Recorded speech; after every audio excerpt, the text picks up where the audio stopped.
Bismillahirrahmanirrahim. Assalamualaikum warahmatullahi wabarakatuh. Selamat pagi, salam sejahtera untuk kita semua. Om Swastiastu, Namo Buddhaya, salam kebajikan. Alhamdulillah, jumpa lagi dengan saya Muhammad Agus Kholik dalam acara Bincang Pengawasan. Bincang Pengawasan tayang setiap hari Selasa dan Jumat di media sosial Inspektorat Jenderal Kementerian Agama pada kanal YouTube. Pada pagi hari ini kita kedatangan tamu istimewa, beliau yang terhormat Bapak Mahfud Maulana Sahban, auditor pada Inspektorat Wilayah 2, di mana wilayah 2 ini jangkauan pengawasannya mulai dari eselon 1 pusatnya Ditjen Pendis, Ditjen Bimas Buddha, dan satuan kerja di Provinsi Sumatera Utara, Sumatera Barat, Banten, Daerah Istimewa Yogyakarta, Kalimantan Tengah, Gorontalo, Sulawesi Utara, dan terakhir Papua.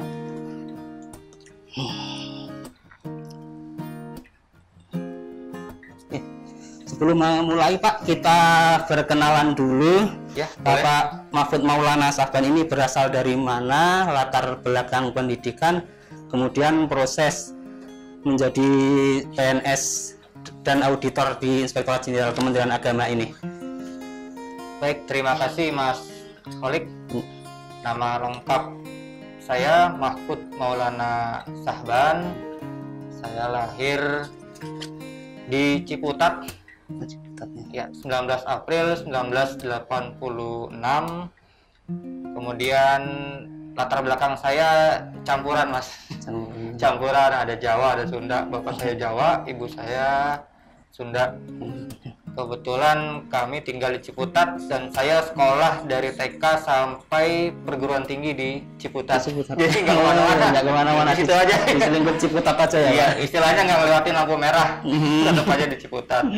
Alhamdulillah sampai saya S1 terakhir di UIN Syarif Hidayatullah Jakarta. Saya mengambil konsentrasi perbankan syariah.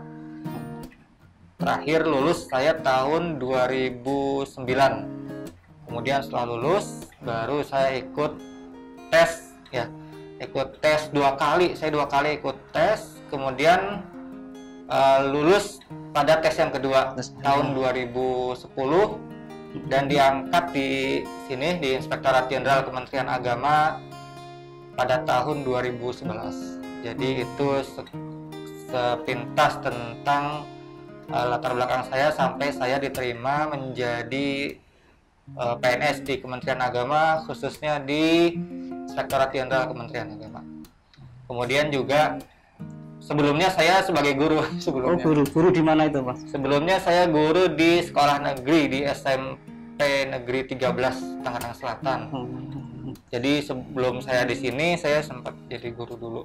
Waktu jadi guru sudah ada program BOS atau belum di situ? Sudah ada ya? Iya.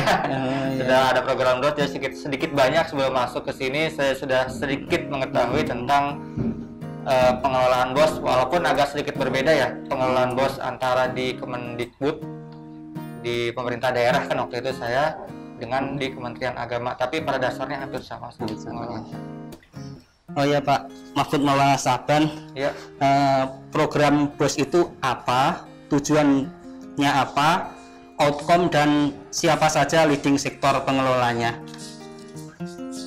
Baik, BOS kita bisa disingkat BOS ya, bantuan operasional sekolah, walaupun di kita madrasah ya. Madrasah, ya. Sempat mau diganti ditambahin madrasah jadinya BOM, kurang bagus juga.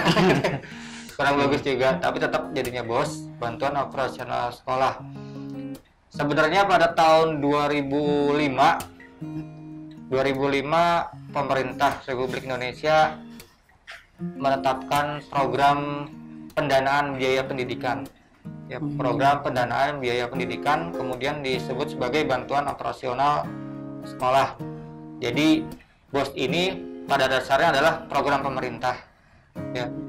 BOS adalah program pemerintah dalam bentuk bantuan operasional non personalia. Jadi non personalia emang untuk awalnya memang khusus untuk operasional sekolah sebagaimana tertera juga dalam PP 48 tahun 2008 tentang pendanaan pendidikan. Di situ ada biaya pendidikan, kemudian biaya operasional, kemudian biaya pendidikan, ada biaya personalia, biaya non personalia.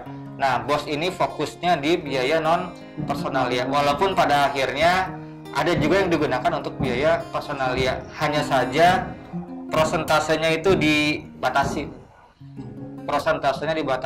supaya sesuai dengan prioritas dan dapat mencapai tujuan program BOS itu sendiri. Jadi sebenarnya ini program dari 2005. Udah dari 2005. Sekarang 2021. Ya, sudah berapa tahun tuh? Sudah belasan tahun ya, puluhan tahun bahkan adanya BOS ini. Tujuannya awalnya tadi kan dia tujuan BOS ya? Tujuan BOS ya. Awalnya tujuan BOS ini hanya untuk meningkatkan aksesibilitas pendidikan. Maksudnya apa? Maksudnya karena kan dulu tingginya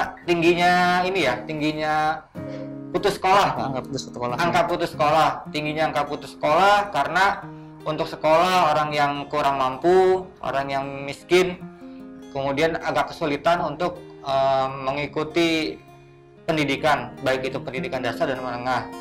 Padahal itu menjadi program pemerintah juga kan, wajib belajar 9 tahun dan sekarang sampai 12 tahun. Jadi makanya pemerintah mencanangkan program BOS itu untuk salah satunya untuk meningkatkan aksesibilitas pendidikan. Indikatornya apa? Indikatornya kalau di dunia pendidikan kita mengenal istilah APK. APK ya. APK ada APM. APK itu angka partisipasi kasar. Kalau APM? APM angka partisipasi murni. Kalau APK itu persentase jumlah siswa dalam jenjang tertentu untuk semua umur berumur tertentu. Misalkan katakanlah siswa SD atau MI di kita ya. Di MI APK ini semua siswa MI dalam wilayah tertentu dibagi per rentang waktu tertentu, rentang umur tertentu. Misalkan umurnya 7 sampai 15 tahun. Berarti siswa MI dalam satu wilayah per umur 7 sampai 15 tahun, maka didapatkanlah angka persentase. Itu menjadi salah satu indikator aksesibilitas pendidikan. Jadi berapa sih persentase siswa yang pada umur itu dia ikut sekolah gitu.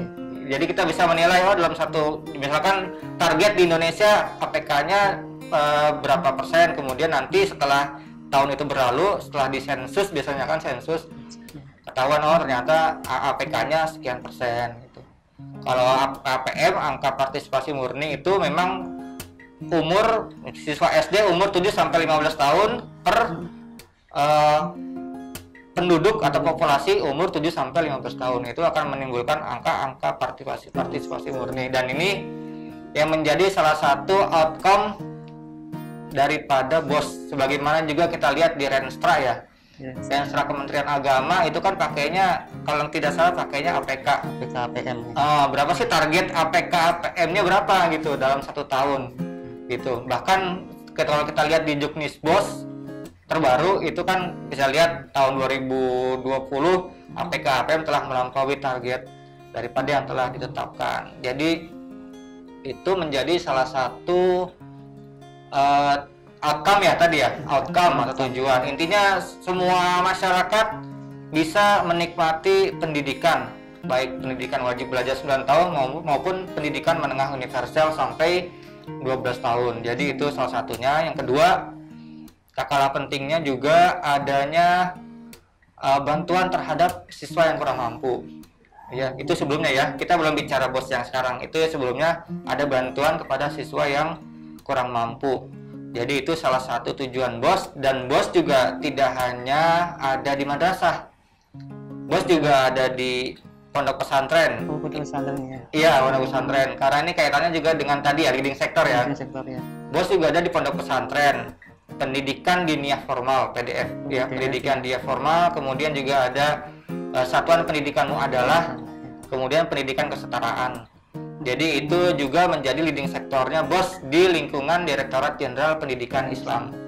kebetulan karena saya sendiri auditor di wilayah 2 dan salah satu tadi yang Mas Khalid sebutkan ya, iya. Ditjen Bimas, Ditjen Dinas dan Bimas Buddha. Iya, pendidikan Islam dan Bimas Buddha. Jadi memang sedikit banyak kita juga konsen terhadap pengawasan BOS. Jadi itu sedikit tentang BOS, dan mungkin di direktorat lain juga ada BOS.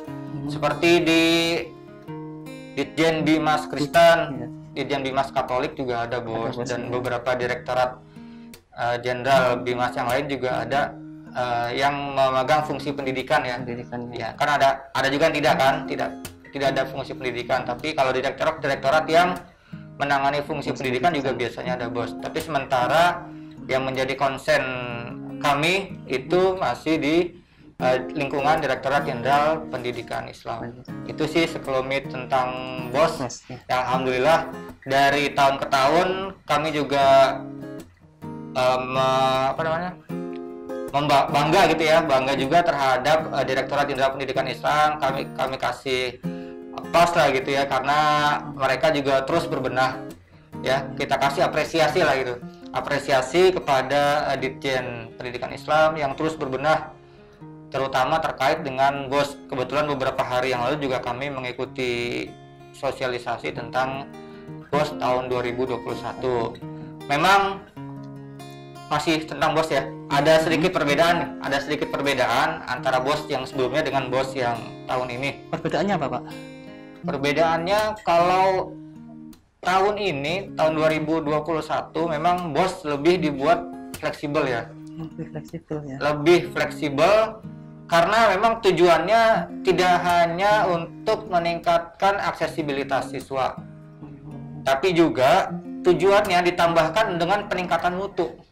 Karena gini, temuan di lapangan ya, ternyata akses yang besar, dana BOS yang besar juga ya, akses yang besar, dana BOS yang besar, angkanya nilainya ternyata belum mempengaruhi signifikansi peningkatan mutu madrasah, mutu kualitas pendidikan. Itu kita bisa lihat sendiri di Juknis BOS ya, Juknis BOS yang 2021 ya, karena di sana juga diuraikan. Ternyata saya baca di Juknis tersebut 74 negara dari kita ada di peringkat 74 dari 79 negara. Berarti kita masih kualitas mutu pendidikannya masih agak di bawah. Artinya setelah aksesnya ada, berarti PR selanjutnya ini bagi Kementerian Agama kita khususnya bagaimana meningkatkan mutu. Iya, jadi itu ada tujuan berikutnya nih, peningkatan mutu pendidikan madrasah, pondok pesantren dan pendidikan keagamaan lainnya. Jadi itu menjadi salah satu. Jadi ada dua yang tujuan BOS. Satu untuk memperluas aksesibilitas pendidikan. Kemudian yang kedua untuk tadi itu peningkatan mutu pendidikan. Dan tambah lagi ada dua lagi sekarang. Sekarang ini ditambah dengan karena kita masa pandemi ya, pandemi COVID-19, maka dana BOS juga digunakan untuk mempersiapkan dalam rangka menghadapi tatanan normal baru, new normal, dengan menggunakan dana BOS ini. Kemudian juga yang keempat, dana BOS juga digunakan untuk pencegahan. Jadi selain untuk tadi ya, untuk persiapan new normal, beli etalase dan sebagainya, hand sanitizer, disinfektan juga bisa digunakan untuk pencegahan COVID-19. Jadi sebenarnya kalau kita lihat di Juknis BOS madrasah ya yang sudah ada ya, itu ada empat tujuan itu. Adapun angkanya memang berubah-ubah. Angka artinya satuan biaya per siswanya berubah. Kalau tahun lalu misalkan kelas jenjang MI itu 800, sekarang 900.000 per tahun ya. Per tahun per siswa. Kemudian untuk MTS atau pondok pesantren setingkat tengah-tengahnya Usto iya. Itu ya 1.100.000. Kemudian untuk aliyah MAK itu 1.500.000, sebelumnya kan 1.400.000. Jadi ada peningkatan satuan biaya. Walaupun tahun lalu sempat jadi polemik kan ketika dana BOS dipotong ya. Karena memang kondisi keuangan negara sehingga mungkin harus potong, tapi akhirnya kan dikembalikan melalui skema BA-Bun. Jadi alhamdulillah kita dana BOS yang sempat dipotong itu sudah bisa dikembalikan dan manfaatnya dirasakan oleh siswa. Hanya saja mungkin pemanfaatannya lebih difokuskan ke penanganan pencegahan COVID-19. Itu sekelumit tentang BOS, tentang baru sampai tujuan. Kemudian juga penggunaannya. Nah, ini juga yang banyak, mumpung masih tentang BOS ya, kita belum ke arah pengawasan. Penggunaan. Nah, penggunaannya juga asas pengelolaan penggunaan BOS tahun 2021 itu memang lebih fleksibel. Karena sekarang asasnya lebih fleksibel, tapi juga harus efektif, efisien, ya. Kalau disingkat FEAT, FEEAT. Saya belajar dari inspektur saya, Pak Nur Arifin. Biar gampang menghafal, katanya disingkat, ya Pak Inspektur. Jadi disingkat aja Mas kalau biar gampang menghafal. Jadi pengelolaannya itu FEAT, fleksibel, efektif, efisien, kemudian akuntabilitas, dan terakhir transparansi. Iya, jadi itu prinsip pengelolaan BOS sekarang. Jadi harus lebih fleksibel supaya tadi tujuannya untuk meningkatkan mutu madrasah, supaya kita tadi jangan sampai kita stuck walaupun aksesnya mudah tapi kualitasnya tetap, kan paling tidak aksesnya ketika sudah bisa dirasakan oleh banyak orang, mutunya juga bisa bersaing dengan sekolah lain, baik sekolah negeri maupun sekolah lain. Jadi itu dana BOS. Dan juga dana BOS tidak hanya di madrasah negeri, di madrasah swasta juga bahkan menjadi, dalam tanda kutip, menjadi nafas lah. Nafasnya untuk nafas satuan pendidikan ya, ibaratnya nafas. Dulu kan pernah tahun 2013 dana BOS sempat karena pergantian akun ya dari 57 ke 52, sehingga dana BOS baru dicairkan sekitar bulan Juni atau Juli. Wah, itu Masya Allah, kasihan madrasah ya, apalagi buat bayar guru dan sebagainya. Jadi ada perubahan sedikit tentang prinsip pengelolaan BOS. Jadi ya penggunaannya pun agak sedikit berubah. Kalau dulu dibatasi nih Mas, mau beli laptop maksimal misalkan 1 laptop atau 2 laptop, desktop maksimal 10, untuk perbaikan misalkan maksimal 45 juta misalkan dulu ya. Sekarang agak di fleksibelkan gitu. Yang penting tadi efektif dan efisien dan akuntabel juga, karena sebagian dari fokus kita juga kan agar penggunaan dana BOS ini akuntabel. Artinya akuntabel ini dapat dipertanggungjawabkan gitu ya. Tidak hanya pakai kwitansinya entah kemana, udah gitu notanya juga entah kemana gitu. Jadi itu tentang penggunaan dana BOS. Ada beberapa item yang dapat digunakan menggunakan dana BOS, diantaranya untuk perpustakaan, beli buku. Iya, untuk beli buku perpustakaan. Kemudian untuk penerimaan peserta didik baru, PPDB. Kemudian kalau di madrasah kan ada ciri khasnya ya, matsama ya, masa ta'aruf siswa madrasah itu. Kemudian juga ada untuk guru, peningkatan profesi guru. Kemudian juga ada untuk evaluasi hasil belajar, untuk ulangan, ujian nasional dan sebagainya. Kemudian untuk sarana prasarana. Jadi penggunaan ini sejalan dengan PP 19 tahun 2005 tentang standar nasional pendidikan, yang mungkin ada perubahannya. Jadi di situ kan ada beberapa standar kompetensi lulusan, diantaranya ya standar kompetensi lulusan, standar proses, standar isi, standar sarana prasarana, dan beberapa standar yang lain. Ada 8 standar nasional, dan ini menjadi konsen BOS yang sekarang, sehingga BOS ini harapannya tidak hanya akses, tapi ketika 8 standarnya terpenuhi, berarti kan mutu pendidikan menjadi naik.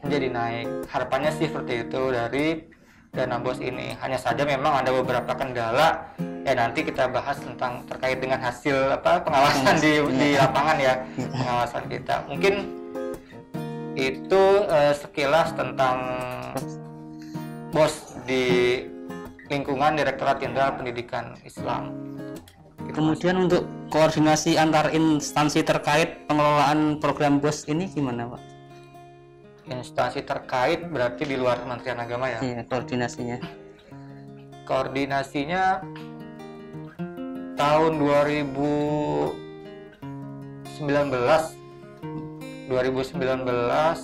itu pernah kami tim penyusun instrumen audit kinerja program BOS. Ada Mas Desmi Avicenna wilayah 4, kemudian ada Mas Wahid wilayah 1, ada Mas Ali Huzaifi wilayah 1 juga, kemudian ada Mas Raja sama saya wilayah 2, kemudian juga Mas Arif Rosadi wilayah 3, kemudian Pak Agus Susanto kendali teknisnya. Dulu Pak Agus Warca, sekarang sudah pindah ke perencanaan ya. Dulu memang motornya beliau itu, motornya Pak Agus dengan Pak Khalil Rahman, Kasubag Tata Usaha wilayah 2 sekarang, dulu masih auditor kan. Kemudian sama Pak Irianto sekarang sudah purna bakti.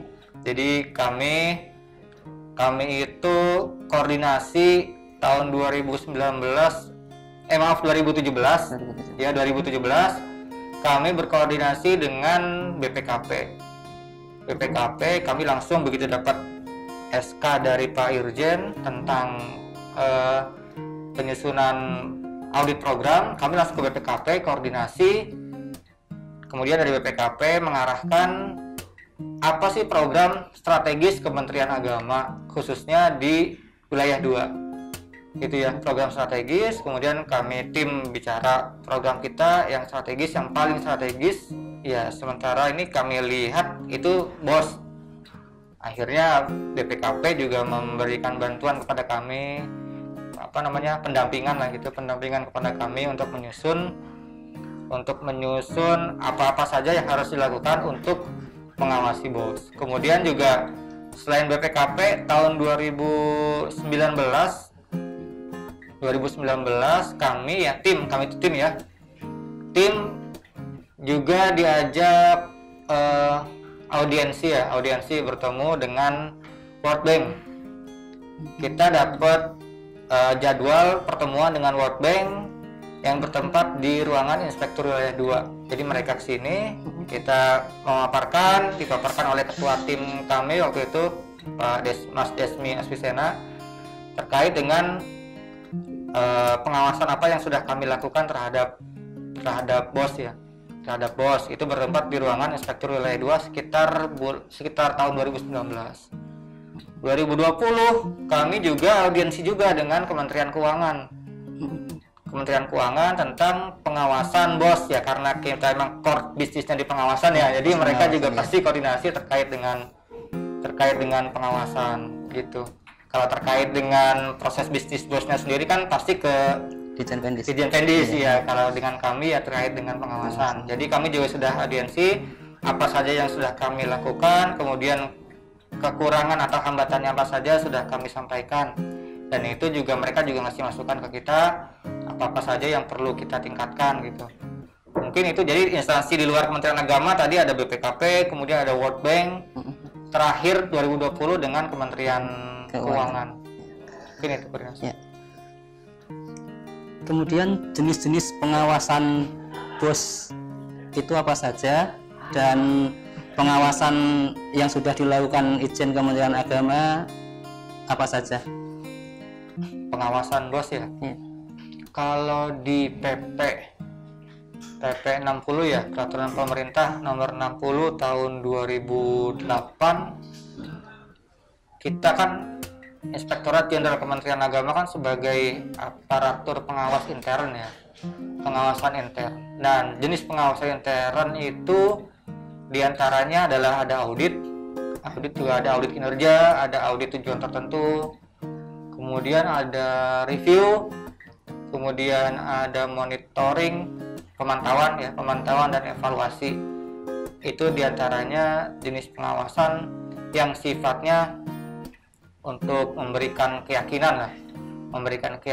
Kemudian juga ada jenis pengawasan yang sifatnya pendampingan gitu ya. Jadi yang sudah kita lakukan sepengetahuan saya ya, selama saya 2011 masuk di Inspektorat Jenderal Kementerian Agama, itu ketika audit pasti juga dilihat juga itu bos. Dulu kan auditnya operasional dengan 4 bidang, ya pasti itu keuangan terkait dana bos juga pasti dilihat karena emang itu program yang strategis ya. Audit operasional. Kemudian tahun 2008 juga sepengetahuan saya juga bekerja sama dengan BPKP kurang lebih 2008 atau 2009. Itu juga mungkin yang senior Pak Khalil dan sebagainya mungkin pernah mengalami. 2008 itu ada juga audit bos yang kerjasama dengan BPKP. Kemudian kita juga ada pemantauan monitoring. Saya juga pernah ikut 2013. Itu juga kita ada monitoring, ada pemantauan dan evaluasi dana bos. Kemudian konsen di audit kinerja program bos itu mulai 2017 tadi yang saya ceritakan ya. Ketika dapat SK tentang penyusunan instrumen audit program, sebenarnya dulu bunyinya audit program, tidak ada bosnya dulu awalnya, audit program. Kemudian kita ke BPKP, ternyata program strategis kita itu adalah bos salah satunya, maka kita konsen lah untuk membentuk suatu instrumen audit bos. Audit bos kita bentuk instrumen dengan judul audit kinerja, jadi bunyinya tetap audit kinerja. Audit kinerja berarti kan kita membandingkan antara kriteria dengan realisasi di lapangan, dikaitkan dengan efektif dan efisien. Termasuk juga di situ kita buat instrumennya, kemudian kita buat contoh-contoh laporannya dan sebagainya. Jadi itu audit kinerja. 2017 kita pengembangan instrumen, kita membuat instrumen ya, maaf bukan pengembangan. Kita buat instrumen 2017. Kemudian 2018 itu di awal percobaan, 2018 awal itu percobaan, 2018 pertengahan sekitar bulan April atau Mei itu baru kita terjun ke lapangan untuk melaksanakan audit kinerja program BOS. Di samping itu juga audit kinerja yang umum yang berbasis anggaran itu juga tetap ada juga dilihat juga bosnya. Ketika mengaudit madrasah misalkan, madrasah negeri ya, itu pasti menjadi salah satu kegiatan strategis yang diambil itu oleh auditor. Jadi tidak hanya audit program bos, tapi audit biasa pun kita tetap lihat bos, karena emang ini kan program strategis ya. Ketika itu strategis, anggaran besar, maka risikonya juga pasti tinggi. Risiko tinggi berarti sampel yang kita ambil juga pastinya tinggi. Tapi tidak lupa kita juga kalau dalam audit itu kan ada istilah survei pendahuluan. Kita juga dalam audit juga kita lihat juga bagaimana proses pengendalian internalnya. Ketika pengendalian internal di BOS ini lemah, berarti sampelnya kita naikkan. Sampelnya itu, jadi itu pengawasannya. Selain tadi audit, ada monitoring, kemudian juga di penganggaran ada melalui review RKKL. Jadi tidak khusus bos ya kalau review ya, paling khusus bos itu terkait dengan review RKKL dan sebagainya gitu. Tapi kalau taskanya itu ya audit tadi, audit dan monitoring atau pemantauan dan evaluasi. Walaupun tahun 2020 kemarin kita masih melaksanakan audit kinerja program BOS di beberapa provinsi sekitar bulan Februari dan Maret, dan sudah kita sosialisasikan hasilnya. Mungkin itu jenis-jenis pengawasan tentang BOS ya yang bisa saya sampaikan. Kemudian ini yang penting bagi Satker penerima BOS, madrasah negeri, madrasah swasta, satuan pendidikanmu adalah pondok pesantren salafiyah dan pendidikan diniyah formal. Terkait dokumen apa saja yang harus disiapkan oleh Satker tadi untuk menghadapi audit kinerja program BOS? Dokumen yang harus disiapkan. Yang harus disiapkan. Pertama pasti ketika kita audit pasti kita akan koordinasi ya. Koordinasi dengan auditi. Sasaran audit kita pertama madrasah negeri, kemudian juga madrasah swasta, yang ketiga pondok pesantren penyelenggara pendidikan diniyah formal. muadalah dan kesetaraan.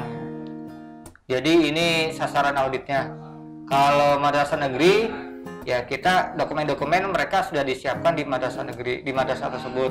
Kalau di swasta dan pondok pesantren atau di MI negeri kan sekarang sudah melebur ke Kemenak. Maka kita koordinasi dengan Kementerian Agama kabupaten kota untuk penyediaan dokumen-dokumen. Dokumennya diantaranya yang pertama, yang utama ya, itu adalah RKAM. RKAM, Rencana Kerja Anggaran Madrasah, atau kalau di madrasah kan RKAM atau RKAP ya, Pondok Pesantren, Rencana Kerja Anggaran Pondok Pesantren, yang sekarang sudah dikembangkan menjadi ERKAM sekarang nih. Makanya apresiasi juga buat Pendis ya, sudah beberapa mulai dikembangkan menjadi ERKAM, jadi sudah basisnya elektronik. RKAM itu rencana awal kita bisa melihat usulan mereka dari pondok pesantren, dari madrasah swasta, madrasah negeri. Kita bisa melihat ini tahun anggaran itu mereka mau ngapain aja gitu.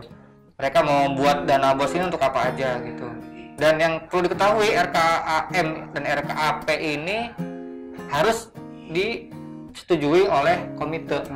Jadi kan tadi ya transparansi ya, pengelolaan dana bos transparansi, komite juga tahu.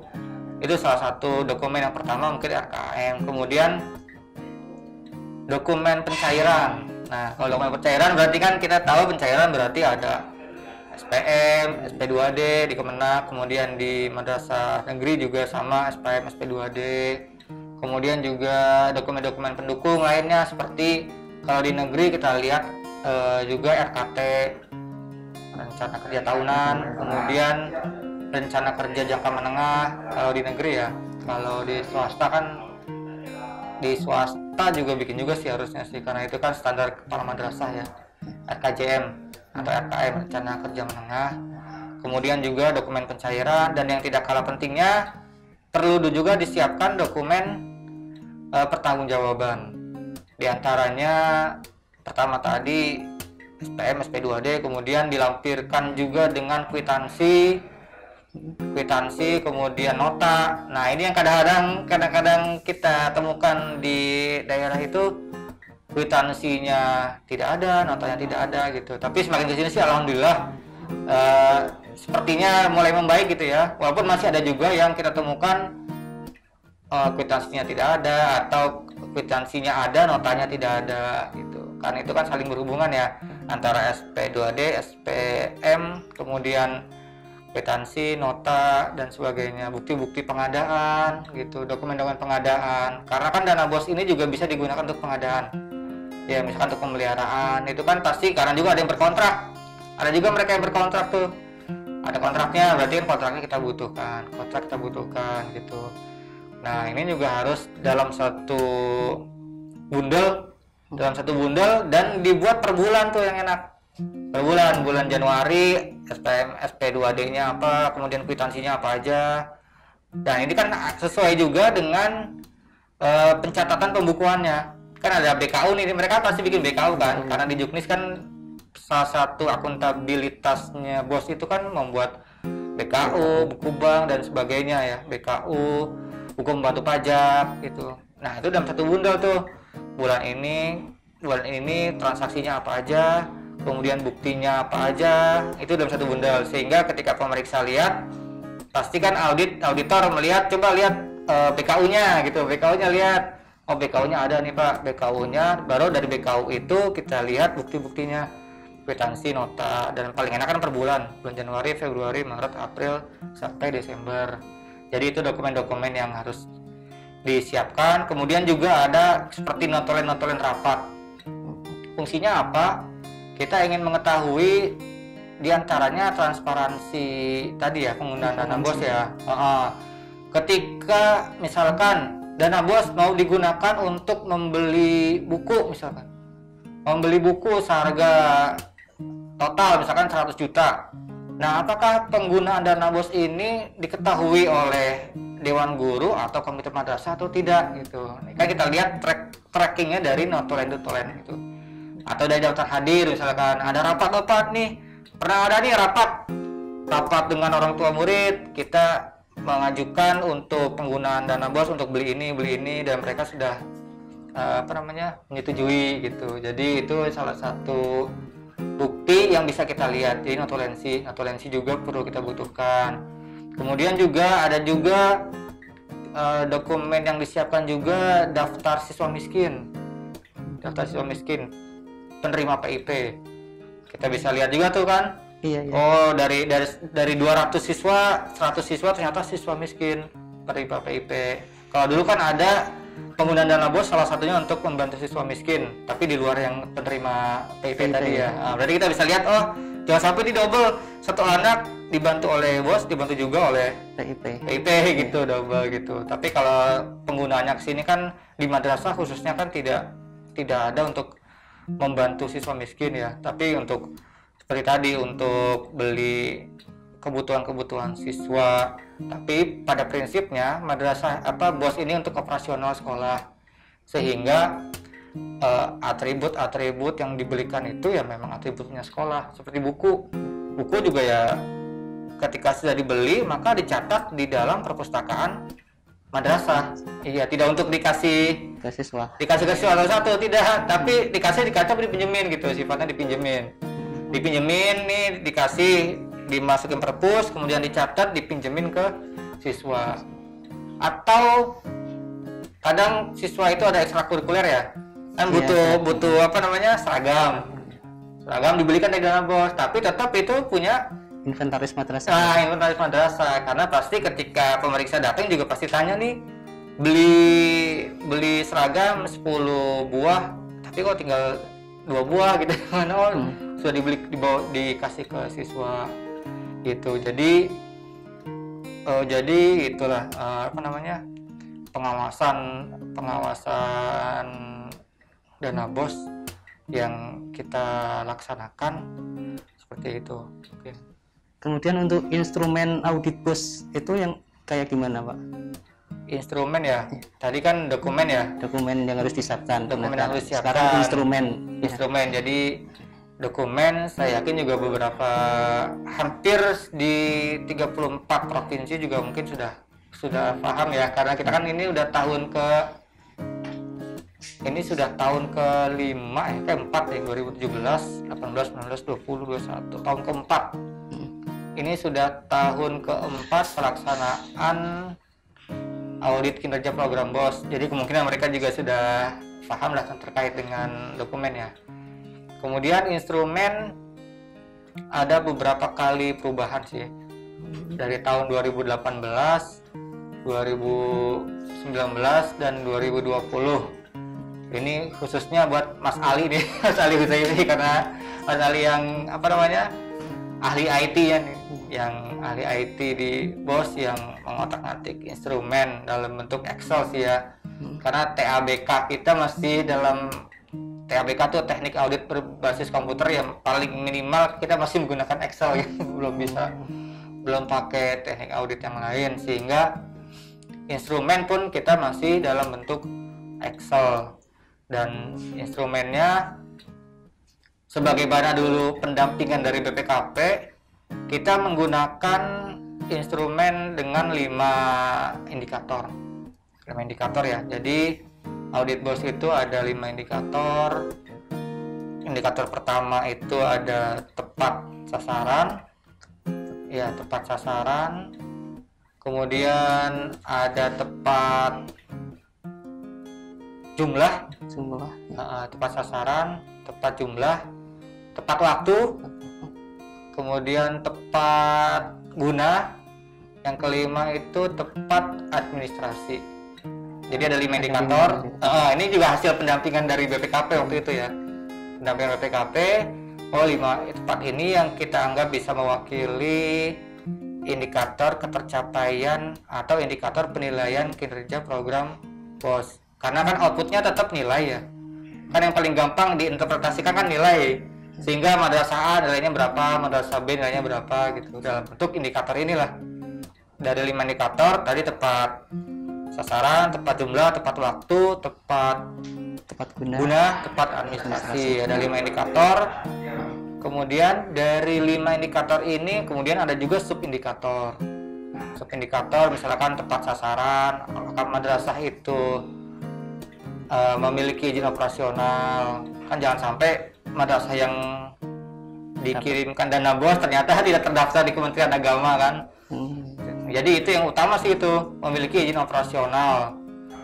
Mungkin yang udah diperbarui ya, yang penting dia juga punya izin operasional dan sudah diperbarui. Kalau di Juknis terakhir itu per Januari 2021 paling tidak minimal 1 tahun izin operasional ini. Kemudian yang tidak kalah pentingnya ini aktif. Jangan-jangan sudah tidak aktif madrasahnya ya. Ketika kita datang lah madrasahnya udah nutup, siswanya udah nggak ada misalkan gitu ya. Itu tepat sasaran, itu indikator masuk ke dalam indikator tepat sasaran. Jadi tadi aktif, madrasahnya aktif, siswanya juga aktif, tidak double juga dengan misalkan siswa madrasah dapat BOS, tapi dia tercantum juga di SD, namanya juga ada misalkan gitu. Jadi tapi alhamdulillah kesini kan EMIS kan semakin firm ya, kan EMIS sebagai salah satu acuan daripada penetapan alokasi dana BOS. Jadi EMIS kan dalam 1 tahun pelajaran berapa sih jumlah siswanya kan dari EMIS, data EMIS gitu ya. Jadi insya Allah EMIS semakin baik, semakin firm, jadi bisa digunakan. Apalagi tahun ini sudah ada proses verifikasi, validasi dan sebagainya. Jadi saya rasa kita lihat pengendalian, walaupun sebenarnya EMIS juga belum pernah kita audit ya, belum pernah kita ngaudit EMIS ya. Dan ini juga pernah ditanyakan oleh Kementerian Keuangan, Itjen Kementerian Keuangan. Dan kita juga belum pernah mengaudit EMIS, tapi secara garis besar kita lihat semakin di sini kan semakin firm EMIS itu. Jadi itu menjadi acuan daripada jumlah siswa. Ini nanti ada di indikator tepat jumlah siswa. Tadi kita balik lagi ya ke tepat sasaran ya, sasaran ya. Jadi siswanya aktif, madrasahnya ada, izin operasionalnya ada, siswanya aktif, itu masuk ke tepat sasaran.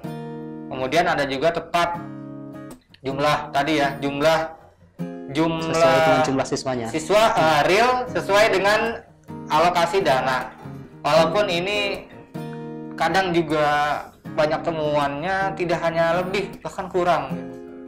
Siswanya 200, dapat dana BOS cuman 150 siswa. Misalkan gitu juga bisa, karena keterbatasan anggaran dan hal sebagainya. Kalau lebih kan pasti kita suruh untuk mengembalikan. Nah, kan misalkan siswanya 200, dia nerima BOS 250 misalnya. Terus nggak lapor lagi, harusnya kan lapor. Ketika dapat lebih dia lapor, ini nggak lapor gitu ya, tidak lapor gitu, supaya kalau dia lapor bisa diperhitungkan di pencairan berikutnya. Kalau masih tahun anggaran yang sama ya, kalau tahun anggarannya udah beda ya harus dikembalikan. Kalau kelebihan ya, tapi ya lebih banyak kita temukan justru kekurangan dana BOS, karena memang tadi ya basis data jumlah siswanya itu yang masih perlu dioptimalkan.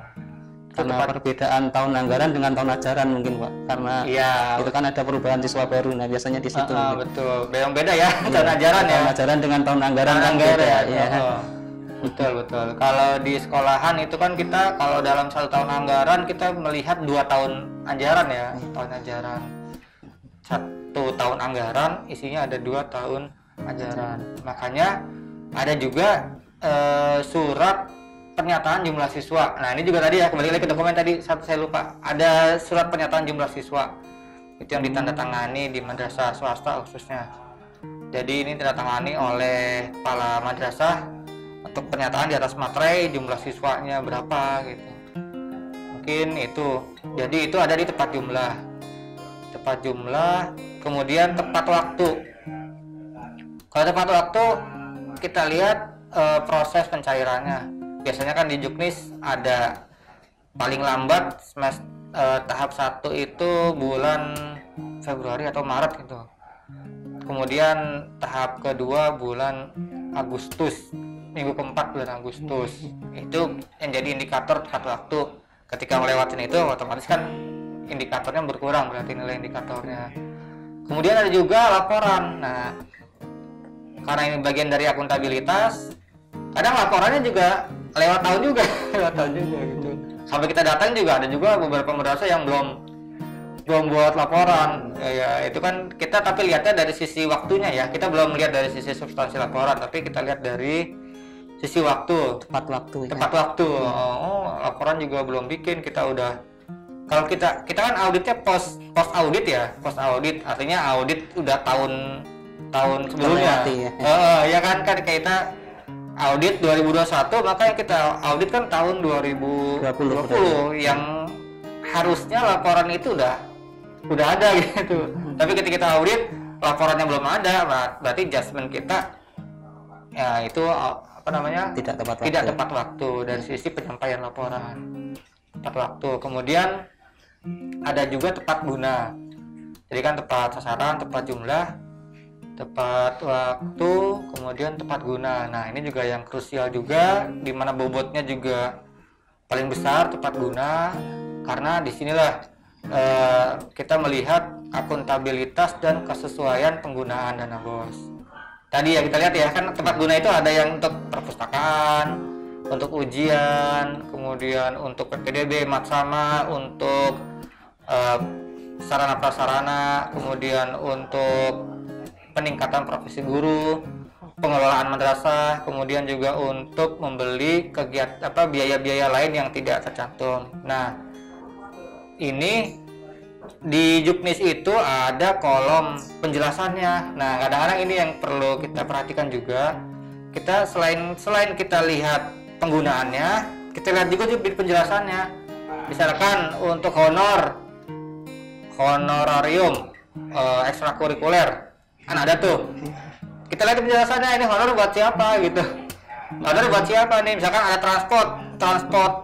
transport ekstrakurikuler, kita lihat di penjelasannya, Pak ini kan transport boleh, oh ternyata di penjelasannya transport itu bagi guru atau pelatih ekskul yang datang dari luar, atau yang dari luar diperintahkan untuk, dari dalam diperintahkan untuk keluar. Artinya ada perpindahan, ada perjalanan dinas, itu dikasih transport. Jadi tidak hanya lihat di itemnya, tapi lihat juga di kolom penjelasannya. Sehingga tadi ya akuntabel dan dapat dipertanggungjawabkan sesuai dengan Juknis. Karena gitu kadang-kadang lihatnya hanya di item-itemnya aja nih, itemnya ABCD, tapi di sini ada penjelasannya. Penjelasan untuk apa? Misalkan honor panitia. Nah, penjelasannya untuk apa nih honor panitia? Tidak semua panitia ternyata, oh panitia ujian bisa, panitia ini bisa gitu. Artinya ada batasannya di bagian penjelasan, supaya tadi kembali kita lihat ke prinsip efektif, efisien, kemudian akuntabel salah satunya gitu. Jadi itu kita nilai di instrumen adanya di tepat guna. Dan juga tidak kalah pentingnya di tepat guna juga ada dana BOS tidak digunakan untuk komponen yang dilarang. Nah, ternyata ada juga komponen yang dilarang. Misalkan dana BOS disimpan di rekening madrasah tidak digunakan karena uangnya ingin dibungakan. Nah, ini kan akhirnya kan uangnya berbunga kan banyak ya bos ya. Kalau 1 miliar lah kadang-kadang kan bunganya lumayan. Ini juga nggak boleh. Untuk saham atau untuk jalan-jalan gitu, walaupun tanda kutip studi banding ya, walaupun tanda kutip masih ada menggunakan istilah studi banding lah atau capacity building misalkan, ternyata digunakan untuk setelah kita lihat wah dipakainya buat jalan-jalan itu misalkan, atau untuk membangun juga sebenarnya, membangun ruang kelas baru gitu, membangun ruang kelas baru itu juga tidak masuk yang dilarang juga. Dan beberapa item lain yang dilarang tidak dapat digunakan menggunakan dana BOS ya, ini juga harusnya diperhatikan oleh teman-teman di pengelola dana BOS, baik di Kementerian Agama Kabupaten Kota maupun pengelola dana BOS di madrasah gitu. Tapi insya Allah selama integritasnya tinggi, maka temuan-temuan itu pasti akan berkurang lah gitu. Yang penting ada kesinambungan ya antara Kementerian Agama Kabupaten Kota melakukan sosialisasi, monitoring, kemudian dari madrasahnya juga aktif ya aktif berkomunikasi, koordinasi, kemudian membedah juknis. Kadang juga ketika dapat juknis jangan hanya tahun lalu biasanya begini gitu, tahun lalu begini gitu. Harus dibedah juga juknis, begitu dapat juknis sama komite sama yang lain kita bedah yuk juknis, apa aja sih yang boleh, apa yang nggak boleh gitu. Apalagi sekarang kan fleksibel nih, berarti kan lebih fleksibel sehingga penggunaannya bisa lebih fleksibel. Yang penting tadi efektif dan efisien, kemudian akuntabel itu. Jadi untuk meminimalisir temuan, karena memang banyak juga temuan di tepat guna dan nilainya kan bobotnya tinggi, sehingga ketika nilainya bobotnya ini pencapaiannya kecil maka mempengaruhi nilai dari kinerja BOS pada satu madrasah. Itu di tepat guna. Kemudian juga di tepat guna juga kan ada penggunaan untuk pengadaan barang dan jasa. Nah, ketika digunakan untuk barang dan jasa berarti harus juga kita mematuhi peraturan terkait dengan barang dan jasa. Ya, pengadaan barjas ya. Itu Perpres 16 2018 dan KPRK-nya. Itu juga harus kita perhatikan juga gitu. Mana sih yang pakai kontrak, mana yang misalkan pengadaan langsung dan sebagainya. Kemudian bagaimana pemilihan penyedianya gitu, gitu ya. Apakah di sini juga ada unsur-unsur yang penyalahgunaan wewenang dan sebagainya gitu di Perpres. Kemudian juga ketika barang sudah dihasilkan, nah barang ini juga tetap kita mau diapain nih barang nih. Misalkan kita beli meja, beli kamera, beli laptop, apakah setelah beli udah biarin aja gitu? Ternyata kan enggak juga. Kita juga barang udah beli ya harus kita catat sebagai barang milik negara yang ada di madrasah negeri khususnya ya, madrasah negeri, supaya barang itu tidak hilang dan juga digunakan. Kadang-kadang kita juga melihat barang beli dari dana BOS, belinya barang yang banyak, misalkan AC beli sampai 2-3 tapi tidak digunakan. Itu ada di tepat guna. Terakhir ini tepat administrasi. Tepat administrasi ya kita melihat tentunya administrasi dana BOS, akuntabilitas. Misalkan laporan tadi ya, tadi kita baru lihat penyampaiannya, nah sekarang kita lihat substansinya pelaporan. Pelaporan ini isinya misalkan pelaporan ini ada pencairan, kemudian RKM, SPTJB, kemudian ada buku-buku kas, BKU, buku kas pembantu, buku pembantu pajak, kemudian juga kelengkapan laporan lainnya yang tertera dalam juknis. Itu juga kita lihat di tempat administrasi. Dan yang tak kalah pentingnya juga pajak. Apakah pajak sudah di negeri khususnya, pajak sudah dipungut, disetor dan dilaporkan atau belum, gitu ya. Itu pajak. Kemudian juga kita lihat juga koordinasi dengan Kementerian Agama kabupaten kota, apakah ada monitoring, ada sosialisasi atau tidak. Kemudian juga kita lihat juga kerapihan daripada penyampaian. Nah, kita juga sampai kita lihat kerapihan penyimpanan dokumen BOS itu sendiri gitu. Kita lihat juga apakah BOS sudah disimpan dengan rapi, tertib gitu ya. Kita lihat juga itu, Mas. Tertib, rapi, kemudian juga di pencatatannya berurut gitu. Pencatatannya berurut sesuai dengan tanggal transaksi. Mungkin itu sampai tepat administrasi. Setelah terakhir itu administrasi, baru kita dapatkan nilainya berapa, nilai kinerja per madrasah, untuk kemudian diakumulasi menjadi nilai kinerja BOS kabupaten atau kota, kemudian diakumulasi menjadi nilai kinerja provinsi, dan ujung-ujungnya nilai kinerja BOS program pendidikan Islam tingkat nasional gitu. Walaupun 2020 kayaknya kita belum sampai tingkat nasional ya, baru 2018 yang waktu itu kita sudah laksanakan sampai tingkat nasional. Nah, tidak hanya, jadi instrumen tidak hanya temuan aja, tapi juga intinya kita memberikan juga rekomendasi perbaikan, hambatannya apa, terus nanti perbaikannya bagaimana, baik di tingkat madrasah, kota, provinsi maupun kita sounding juga ke penanggung jawab programnya di pusat pendidikan Islam. Misalkan, oh ini data Inggris nih perlu diperbaiki, misalkan perlu dioptimalkan. Tapi alhamdulillah kan apresiasi juga semakin kesini kan semakin baik lah gitu ya. Dan kita juga beberapa kali kan diundang juga FGD terkait dengan penyempurnaan juknis, penyusunan juknis BOS oleh Ditjen Pendidikan Islam. Seperti beberapa waktu yang lalu juga ketika Ditjen Pendis mau mengeluarkan juknis BOS pondok pesantren, mesti kan ditembuskan juga ke kita sebelum ditetapkan ya. Kan kemudian minta masukannya bagaimana gitu ya. Mungkin itu sebagai salah satu dari bentuk pengawasan kita juga terhadap pelaksanaan BOS. Jadi ya itu kurang lebih lah, seperti itulah instrumennya. Ya. Terakhir Pak, ya pesan-pesan untuk pengelola BOS agar semakin efektif, efisien, ekonomis dan akuntabel Pak. Pesannya satu, apa ya pesannya ya? Pertama, yang paling utama adalah jaga integritas. Ini integritas yang paling utama ya, karena ketika sebagus apapun kalau tidak integritas, maka ya akhirnya tidak optimal. Kemudian juga tadi ketertiban dokumentasi.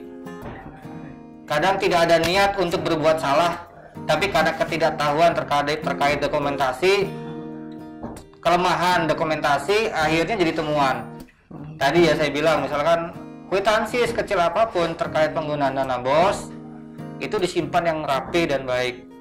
Insya Allah ketika kwitansi itu ada, maka ya tidak akan ada temuan, kecuali memang ada fiktif, berarti kan kembali lagi ke integritas. Jadi jagalah integritas, kemudian tertib dokumentasi, tertib administrasi, dan lakukan bedah juknis BOS dengan baik, koordinasi dengan Kementerian Agama Kabupaten Kota, kemudian terbuka kepada komite, terbuka kepada Dewan Guru. Insya Allah BOS-nya bisa dilaksanakan dengan baik dan terutama dapat meningkatkan mutu pendidikan di Kementerian Agama. Mungkin itu pesannya. Terima kasih Pak Mahfud. Sama-sama. Pemirsa yang berbahagia, tiba di penghujung acara. Jangan lupa tonton terus Bincang Pengawasan, tayang setiap hari Selasa dan Jumat pukul 10 pagi di media sosial Inspektorat Jenderal Kementerian Agama pada channel YouTube. Saya Muhammad Agus Kholik dan Pak Maulana Sahban mohon undur diri. Semoga bermanfaat. Apabila ada kesalahan mohon maaf yang sebesar-besarnya. Wallahu muwaffiq ila aqwamit thoriq. Wabillahi taufiq wal hidayah. Wassalamualaikum warahmatullahi wabarakatuh.